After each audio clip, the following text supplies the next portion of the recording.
Alright, shalom, shalom. Before I begin this video, all praise, honor, and glory goes into Yahweh, Bahashem, Yahweh Shai, Bahashem, Rakah Kwadash. Double honors to the elder apostles of Great Millstone, GMS, rule well and teach well, as well as the sincere salutations to the elder bishops, as well as you sincere, hopeful elect, Akim, alright, who are pushing this word all throughout the four winds of the earth. Yahweh Hashem, Yahweh Shai, Bahashem, Rakah Kwadash, Barakathum. To you, brothers. And the title of this video is There is Only One Truth. Everything else is confusion, right? Because like the thumbnail has here, you have all these different, you got these different Christian denominations. It's all confusion. We just play, because it's a pretty short video, so I'm going to just play it. Before I do, Salaki, I'm going to read Jeremiah 7:4. And it reads, Trust ye not in lying words, saying the temple of the Lord, the temple of the Lord, the temple of the Lord are these. Salaki is my allergies. And we're not to trust anything but the truth. Only the words of Yahweh Shai Shai can be trusted. See, these other, you have all the Orthodox, Presbyterian, Baptist, all of these, different doctrines that come with different lies, essentially. It's basically lying words. Let me go ahead and play this. They all come from. Oh, that's easy. I came first and everyone else split from me. No, wait, I came first and everyone else split from me. Okay, it's debatable who really came first, but all the mainstream Christian groups are rooted in the same early church. Catholicism comes from the early church, which was founded by Jesus and the apostles. The early church had one problem, though. It was illegal, at least in the Roman Empire, which is where most Christians lived. But despite being illegal, Christianity kept spreading no matter how much the Romans tried to persecute it, until it eventually took over the whole empire, and then the Roman Empire became a Christian empire, with Rome being the capital of the church. But then the Roman Empire collapsed, at least the half of Rome that has Rome in it. But the church in Rome survived, and it kept its power. So to this day, Roman Catholicism preserves the heritage of the old Christian Roman Empire. Eastern Orthodoxy also comes from the early church and is rooted in imperial Christianity. The difference is, when the Roman Empire split into East and West, and the East was the only half that survived and became the Byzantine Empire, a lot of people thought it was the Byzantines that were actually in charge of the church, not Rome, especially because it became the Byzantine emperors who would call the ecumenical councils, where the most important church decisions were made. And they were still united with the Roman Church, but they disagreed on who was really in charge. So when they had a big disagreement with Rome in the Great Schism, each of them thought they could kick each other out of the church. So Eastern Orthodoxy was the state religion of the Byzantine Empire until the tragic fall of Constantinople. But to this day, Orthodoxy keeps the heritage of the Byzantine Empire alive. Shop bestsellers at Ashley, where no matter what your holiday traditions are, you're always at home. Whether you're making extra... And Orthodoxy is all...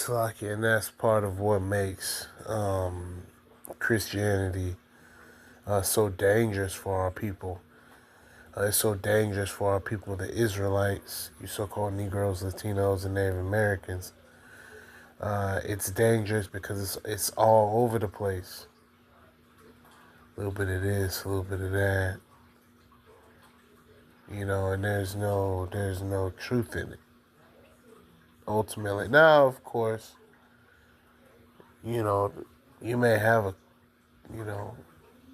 Christian who may say two right things, and then of course they're going to say one wrong thing. So, like the elder apostles always say, a broken clock is right twice a day. So you have a couple of points that they may have, or that they may bring up, that may be true, yet they don't have the truth. One of the things that they speak on that we know is true, depending on which Christian you ask, they're going to tell you that, the Lord is the one who judges.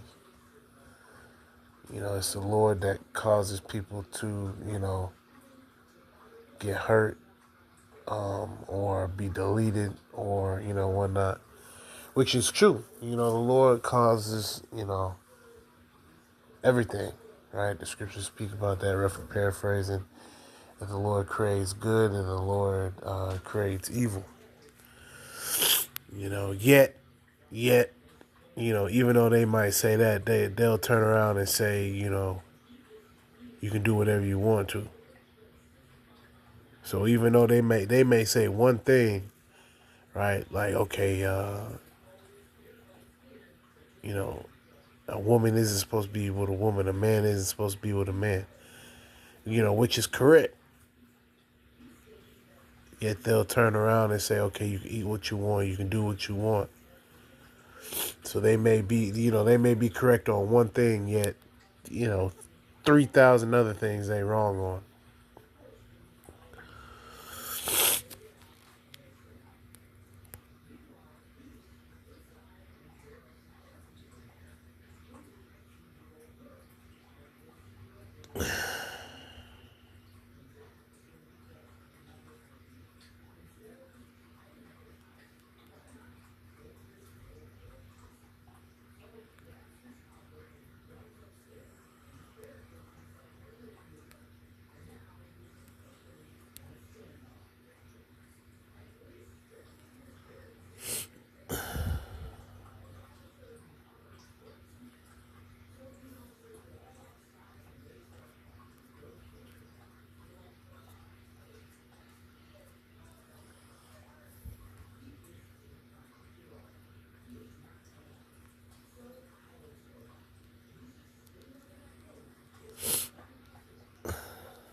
Alright, this is Isaiah 45:7. I form the light and create darkness. I make peace and create evil. I, the Lord, do all these things. So, we know that the Lord,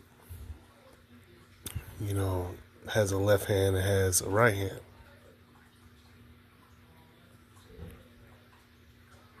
Let me go ahead and continue playing this. About preserving the traditions and handing down the faith from generation to generation.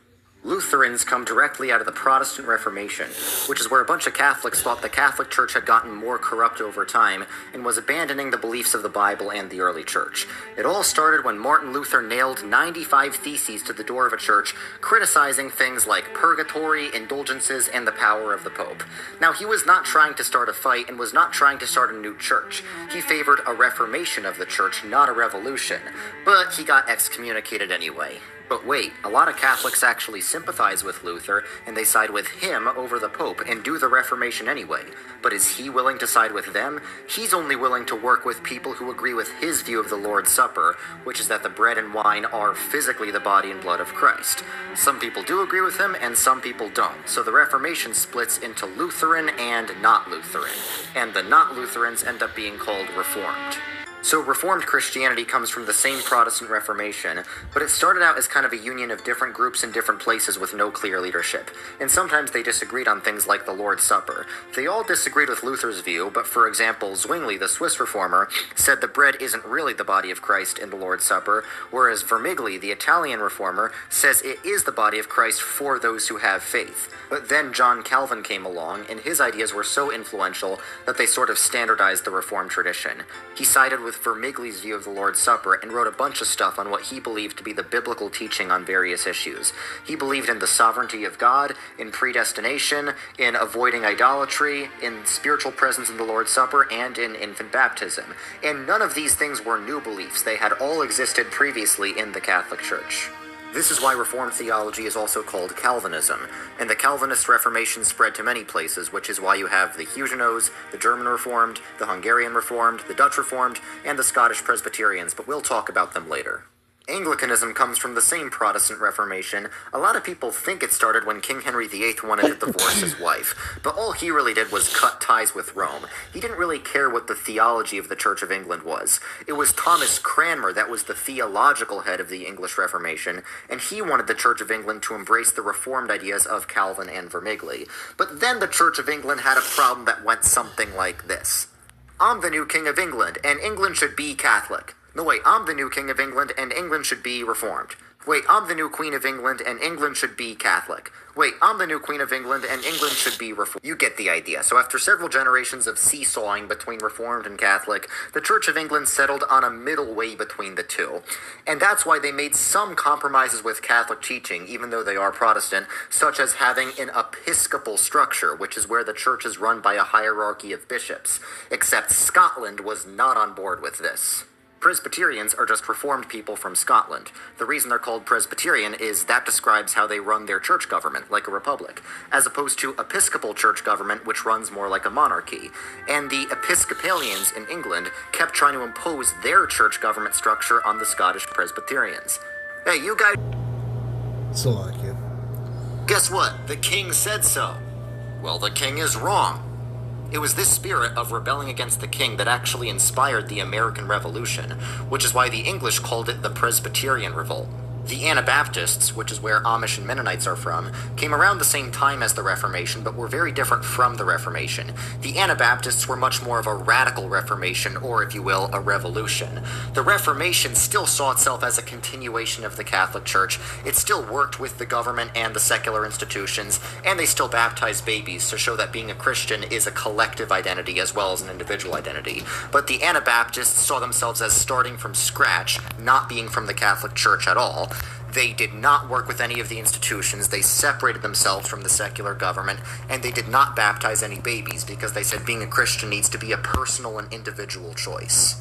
So what about, like, Baptists? Are they Anabaptist? Well, it's complicated. Officially, they come from the Church of England when a bunch of preachers split off because they wanted their churches to be independent, but their ideas were the same as a lot of Anabaptist ideas, like not baptizing babies, being skeptical of the institutions and government, and also being skeptical of traditions that were inherited from Catholicism. So I guess you could say Anabaptists are like the dark espresso, but then they were diluted by the water of the Church of England to get regular Baptist coffee. Now, the Congregationalists were like the Baptists in that they wanted their churches to be independent, but unlike the Baptists, they actually held to Reformed theology and baptized babies. But there was so much pressure in England to conform to the mainstream Church of England, so many of the Congregationalists just ran away to America on the Mayflower and became the Pilgrims. So the reason you eat a bunch of turkey every year and have awkward arguments with your family is because a bunch of Calvinists got too Calvinist for the other Calvinists. Methodism was started by John Wesley, by accident. He didn't try to start a new church. He was part of the Church of England, but he thought it had gotten dry, cold, and spiritually dead, and he lived during the First Great Awakening, so he thought it needed a massive revival, and he had a method for encouraging this. He went all over the place with a bunch of other awakening preachers, preaching religious revival and encouraging people to be active in their faith, but this accidentally led to the formation of specifically Methodist churches. The holiness churches come from the Second Great Awakening.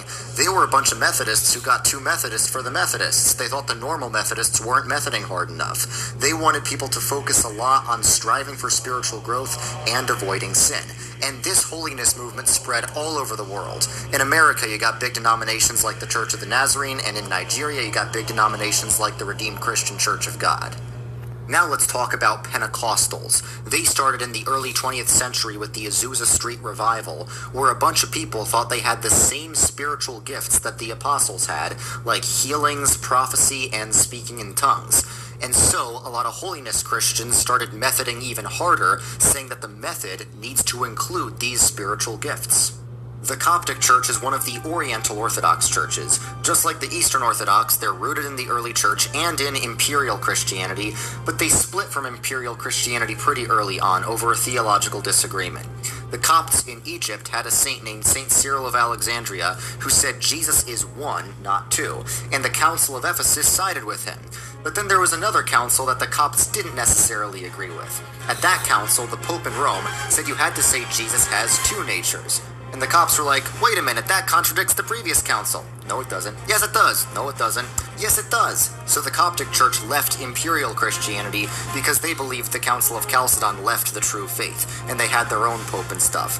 And the Oriental Orthodox churches are all the churches that side with the Coptics on this. You have the Ethiopian Church, the Armenian Church, and the Syriac Church, and generally these were the churches that were not quite rooted in Imperial Christianity.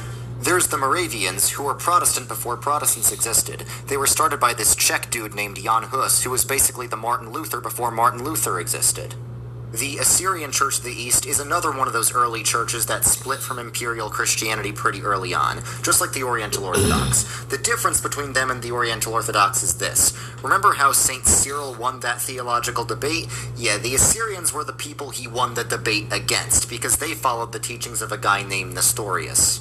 The Restorationists are a recent movement which gave us the Churches of Christ and the Disciples of Christ that really aren't Protestant at all. They tried to just rebuild Christianity from scratch entirely. Because of that, they don't use any creeds or confessions, so they are not rooted in the early church. But although the Christian family tree has many branches, all the branches have the same roots, which is the one message about Jesus. And it's all confusion. It's all confusion.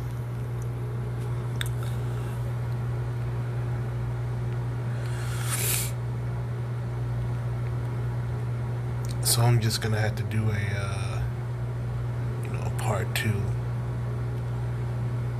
It's a part two to this. And just get another.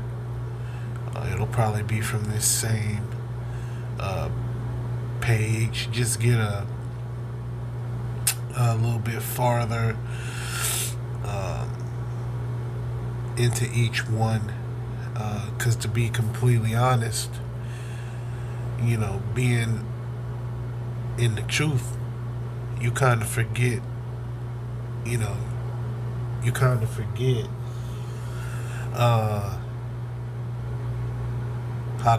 how the Christian brain operates.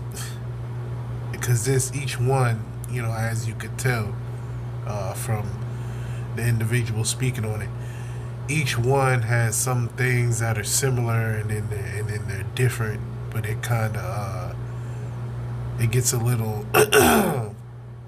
hard to really see which one is which. Because growing up, especially down south, growing up, you are, primarily around Baptists, but of course you're around Catholics, Methodists, Lutheran churches, Presbyterian. So you see in all of them. So they'll probably be a part two. Most likely, just through the spirit, because growing up, you got a question for each one. Okay, what makes a Methodist a Methodist? What makes a Baptist a Baptist? What makes a Catholic a Catholic? And that's why, us being in this truth here, Great Millstone, we don't all have 100 different answers. Like if you ask any brother anything, you gonna get the same answer. Now you gonna get it said, 100 different ways, but the answer is gonna be the same. Because we are in one truth, we're in one accord. The spirit and power of Yahweh Hashem Yahushai. We don't sit here and one person agree on this, one person. No, we all agree on the same thing. So we don't have different denominations, if you will. When it comes to this, when it comes to the truth, the actual truth, 100% accurate truth. Because even in Hebrew, in the world, if you will, the zone, if you will, of the spectrum of the Hebrew Israelites, you have these different groups, IUIC, ISUPK, Genesis. You have all these different groups, yet ultimately it's only one truth. It's only one truth. And starting off with the elder apostles of Great Millstone, they have the truth. In Salakia, they have the truth. Nobody else got the truth. Now they may have, a certain level of knowledge on a handful of points. Okay, yeah, that's great or whatever. But ISUPK, GOCC, I don't even know if they're a thing anymore. I don't even know.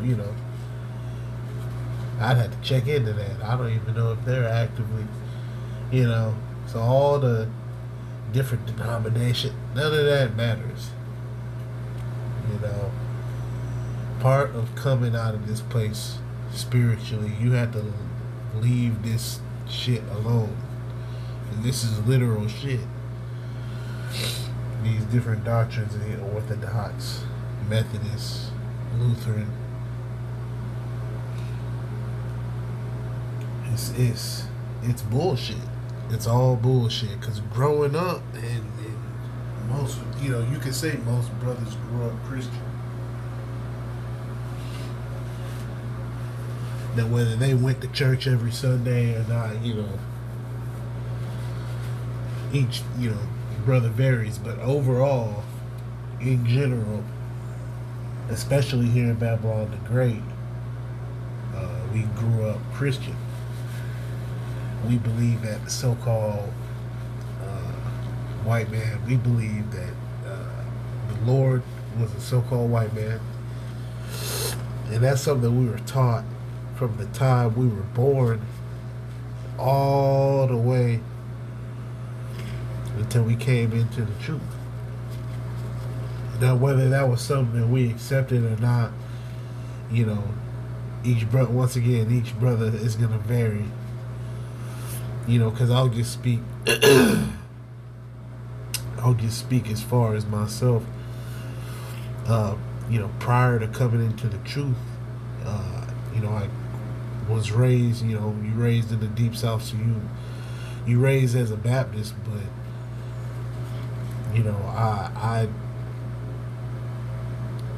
I didn't like, the idea of white Jesus. Now I would never say that. At 12 years old, you wouldn't be in the church like, nah, the whole Jesus thing, I'm not feeling it. But you know, even as a child, I was just very anti-church. But you feel convicted because Esau, you know, hammering that idea and that doctrine into your mind. So shit, you feel bad about it. You know, and there was a reason why through the Spirit we wasn't, you know, fooling with the modern day church like that, because it's false, and you can tell that it's false because the truth has one answer. Now, you know, you look on this thumbnail right here. This is, you know, 3, 6, 9, 12, 13, which is way more than this. Which that's why this is gonna need a part 2, because not only are we gonna have to get more specific into each denomination, but we're gonna have to look more into how many denominations there are specifically, which we know it's in the hundreds and even beyond that, right? And that's why we know that these other camps are bringing in the ideas and the traditions of the Christian church, because they have all these different answers, much like the Christian church, and there's many different denominations just like the Christian church, right? Like if you ask ISUPK, okay, what is the MOTB, and then you ask, you know, IS, or you ask IS, you know, UPKI, GOCC, you know, IUIC, you ask them, okay, what's the MOTB? You go get a million different answers. Right? You go get a million different answers if you ask these people, you know, going back to what's on the screen, right? Presbyterian, Reformed, Lutheran, Anglican. You ask them, okay, what's the MOTB? You go get a million different answers. Which none of the modern day church teaches about the MOTB being the CHIP. Now, within the Christian community, you may have certain individuals that may say that, okay, America is Babylon the Great. They may agree on that, yet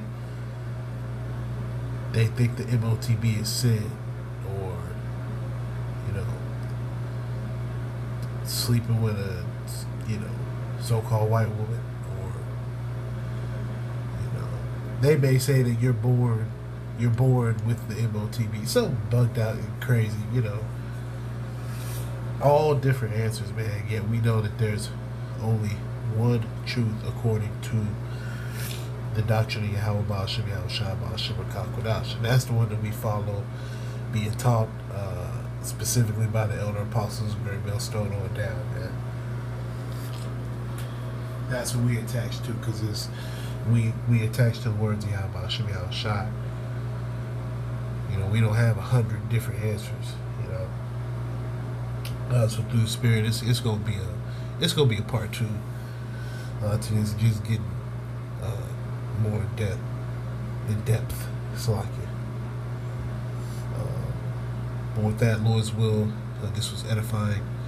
Call Halal, Yahweh Bahashem, Yahweh Shai Bahashem, Rakakwadash. Once again, double honors to the elder apostles of Great Millstone, GMS, who rule well, teach well, taught us His truth, as well as the sincere salutations to the elder bishops, all right, as well as you brothers teaching and preaching the 100% accurate, under one accord doctrine, you know, that doesn't sway to the left or to the right. No, direct in the center, direct 100% accurate doctrine. Right, to you brothers that say Shalom, keep pushing. These Christians, they're not a factor. They ain't never been a factor, you know. Now, and I'll say this before saluting out with my, you know, sincerest Shalom.